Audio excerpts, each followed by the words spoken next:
Mbote na balandi ya Fantastique Info nyonso bozwi libaku ya kolanda biso na tongo to pe na pokwa oyo selon ere otali biso na maloba ezali votre humble serviteur ambassadeur de la terre Lucien Bukite bongo naza na libaku ya monene na honneur ya monene mingi ya koyambela bino lisusu papa doyen oui nalobi bien papa doyen tobengaka ye papa doyen mbote papa doyen Mbote. voilà lelo tosali descente na yo na 7 km na route nationale awa na entrée ya grand hôtel oyo tokomi na village ya mangala oyo tozali na kati ya groupement ya mbenkana alors yesa biso ntina nini oyaki kokita na lelo na mboka ya mangala Bon, na mboka mangala eza concession moko ya papa Mambote eza kote oyo toyaki po tozwa bamesure ya concession wana tosali mokanda na cadastre. C'est pour cela nayaki na 7 km oyo kozwa mesure ya concession wana. Voilà, merci beaucoup. Alors, dans Fantastique Info, mingi bazalaka na esengo mingi ya komona kaona etandoike na bango mpona kotalisa bango makambo etali affaire foncière mingi makambo ya mikanda ya niveau ya cadastre elekaka boni. Alors, tolingi déjà émission ya lelo ezali na deux étapes. Étape ya liboso tolingi koprofite vraiment ya kotalisa papa Mambote oyo na mama Mambote oyo bazali kolanda biso na depuis mboka ya France topesi bango mbote. Alors mosala na bango eleki ndenge nini bazalaki na combien d'hectares l'air oyo kovérifier eza combien d'hectares alors quelles sont les étapes ekoleka après si possible pe oyesa ko bamonta déjà Voilà concession ya mama Mambote na papa Mambote ezalaki bapesaki yango bie te. Concession wana ezalaki 3 hectares 84 ar na ndambo ekomaki 4 hectares te. C'est pour cela to travailler baajouter ba hectare oyo ba ar oyo namonaki te eye kopesa 4 hectares tout de suite tokoki kobima kosala yango na gérant na papa Lucien tokoki kosala yango plus de 4 hectares ekoki ezosenga sikoyo toluka moyen ya kozala na enquête de vacances na autorisation d'exploitation agricole po to attaquer na niveau ya fait foncière na cadastre tozwa numéro cadastral tosalela bango mokanda ya kozala justement na arrêté ya ministre ya kopesa po ekoma ya bango.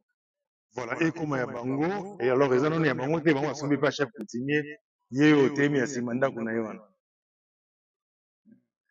Bon, mpona kosomba epa chef coutumier eza problème te soki osombi epa chef coutumier il faut koyeba ke l'état azali il faut ozwa mikanda ya fait foncier mokolo mabele soki ozwi mikanda ya mokolo mabele wana oza na elika ke mabele ekomi ya yo soki te coutumier jour aka koteka yo so mabele soit disant oza na mikanda te boye acomplike yo obie ye te obie bana na ye baoya kocomplike. Alors na étape na bango bazali na 4 hectares 40 000 mètres carrés oyo outi kosala vérification pe okokisi yango sikoyo bakomi na esengo. Alors na niveau ya 4 hectares wana mikanda na bango ekosuka na niveau nini na niveau na bino to faut qu'elle n'est pas ministre sur 4 hectares nalobi déjà il faut bazwa enquête de vacances na commune ya 4 hectares Ngafula na autorisation d'exploitation agricole kufungula dossier na fait foncière kufungula dossier il y a 4 combien il y a 4 hectares wana kofungula dossier eza $50. Tofunguli dossier après descente eza yango tosali bakosala boye na 4 hectares. Il faut baluka bambongo ya suivi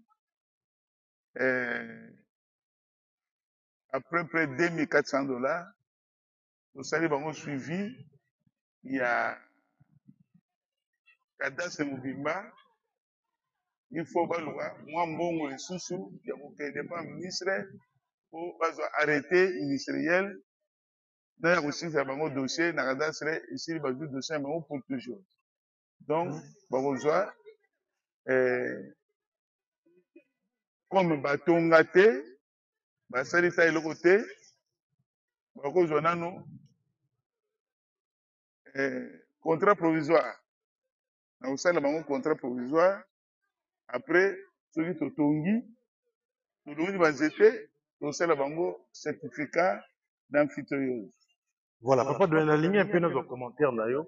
Et ça, la parce que tout le monde en dans les fantastique info, il y a plusieurs cas où il y a baptisé, il y a motoébi à son terrain, il y a 10 hectares. À son terrain, il y a 5 hectares. Or, en réalité, les alliés, par exemple, à son ils ont des hectares. Ou à son 10, ils ont 5 hectares. Mais bien, on connaît ça, c'est répété pour l'année. Ma solution, en tant que géomètre, on peut proposer un déconner. Parce que ma cas est belé. Même un déconner, il y a un papier, ça va comment 20 hectares. Mais en réalité, à 6 hectares. Il faut pas s'arrêter papa mambote na maman mambote basali.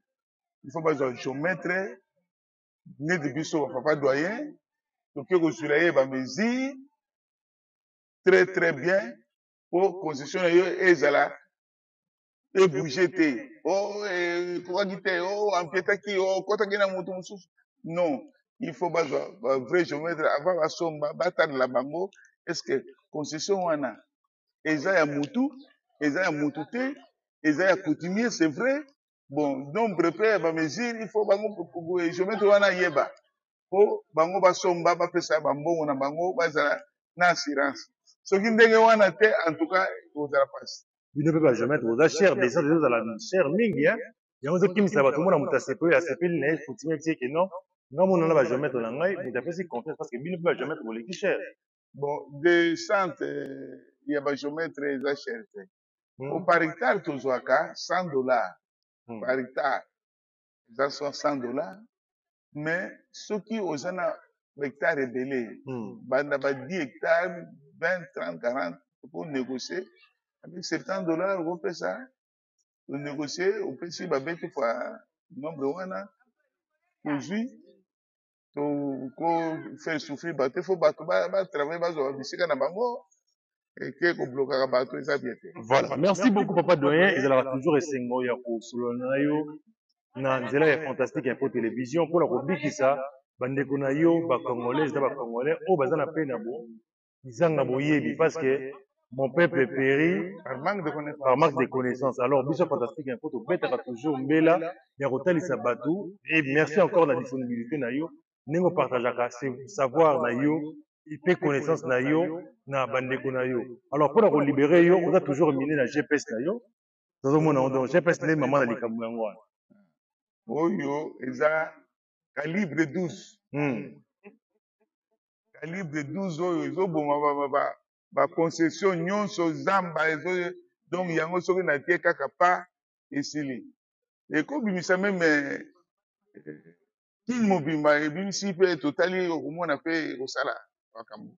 Voilà. Eza GPS eza très très nécessaire. Voilà. Eza lisusu te benda simba kuna pusa kuna te arranger singa ekonyoka te oyo avec satellite pampa epesi égal. Voilà. Voilà, merci beaucoup papa doyen. Alors pour libérer yo, to linga un peu mes conseils la bandeko fantastique un peu ils ont comme à abonné tellement belé. Puis chaque jour tous au moins 100 personnes ils ont comme abonné. Les fantastique info télévision grâce à misala na bino ou ba connaissance nous partager. Alors bandeko balandi un peu si balandi na sima to ya sika ba comme membre ya fantastique info télévision. Mais quand pour ça bango o ba ngasa ma belé, to asoma ma belé.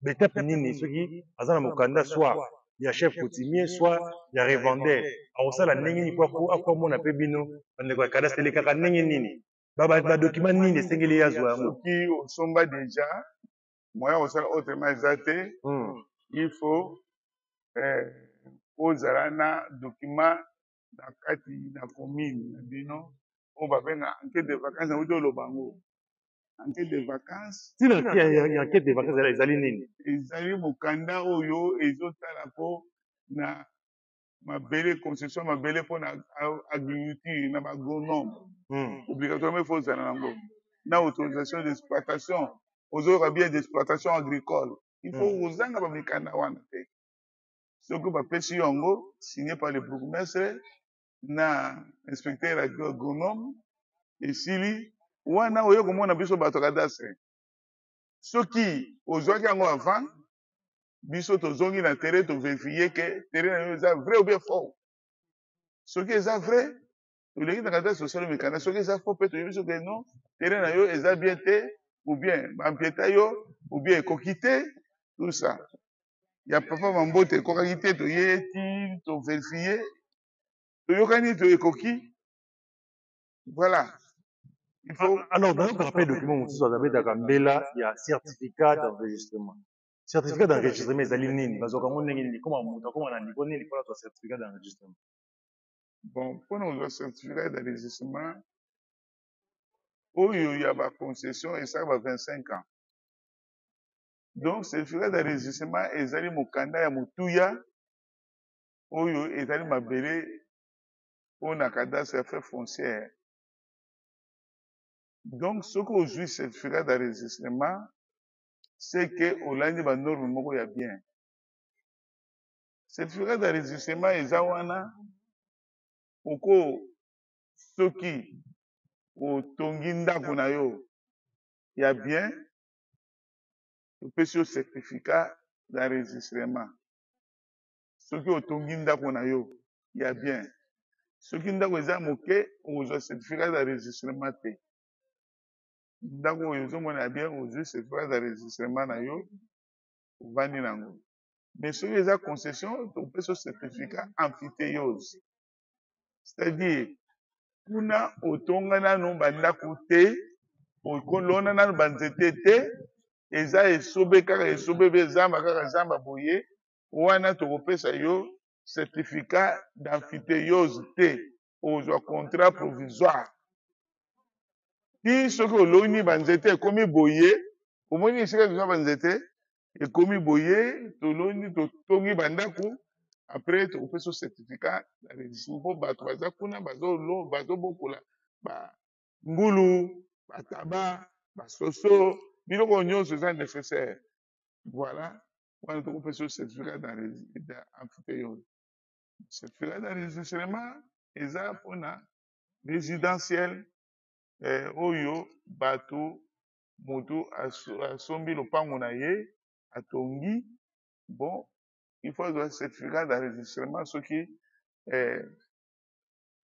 mabele na ye otongi ndako moko ya bien bapesi yo certificat d'enregistrement voilà merci beaucoup la papa valeur eza suffisante wana okozwa certificat d'enregistrement oyo ekokosunga yo meme kozwa bacrédit na babanke parce que tomona batebele bazozwa yango mingi kaka mpona meme ata na voyage na bambasade mosusu baosenga bacertificat d'enregistrement la plupart des gens atongi mwa ndako na ye rapidement atie mpona azwa yango kaka po epakolazalaka toza crédit na banke ozwi crédit na banke ekosunga yo odepoteke opesi yo mwa mbongo ya moko ya mwa bien mbongo ba 50 000 $, ba 100 000 $, ba 30 000 mbongo wana obanda ozoseba biso obanda ozoseba biso par mois 2 000 $, 2 000 bon ou bien 1 000 $, 1 000 $. Entre temps yo ozotourne yango voilà vie nyonso yango wana soki osisi osengi lisusu eza vraiment très très bien soki osisi te wana okomi kopotana na bato ya banke to moko voilà merci beaucoup papa doyen mpona kokabwana na yo nini tokoki koyebisa balandi ya fantastique info oyo baza na baconcession mais baza ata na mikanda moko te risque ezali nini bon soki oza na azaka na mokanda ya chef concession oza na mokanda kaka chef coutumier risque ezali ke un jour bana na ye bakoya koteka yo zamba wana yo oza na concession oza mokanaka chez moi yo soki papa na biso akomaki na papier duplicateur te akomaki na papier ya kaye il fallait papa na biso komino na papier duplicateur en plus de cela papa na biso ayebaka prix te na ntango wana bakokata yo zamba yo nde sala nyonso kota na leta zwa numéro cadastral okomi cette concession e cadastral sous le numéro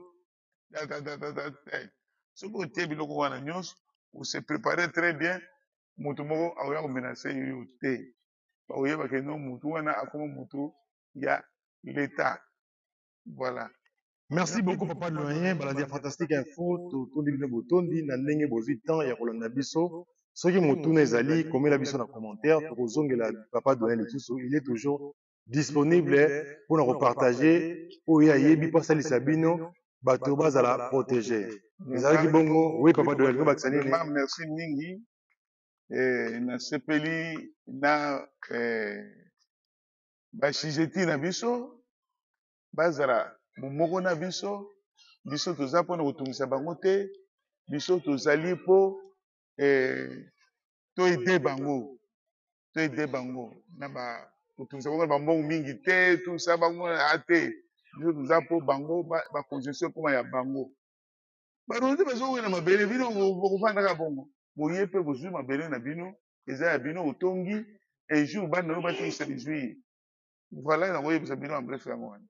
Voilà, merci beaucoup balandi ya fantastique info bo partager vidéo so oza na besoin oza na question komela biso comme émission papa doyen nini alobi azali disponible alinga partager connaissance na ye na bandeko tuna bamituna nyonso préparer émission na selo baquestion na bino bobosana te kopartage émission kosabone et ozala malamu ezalaki votre humble serviteur na nkombo ya Lucien Bokite ambassadeur de la terre tokutani mbala ya nsima.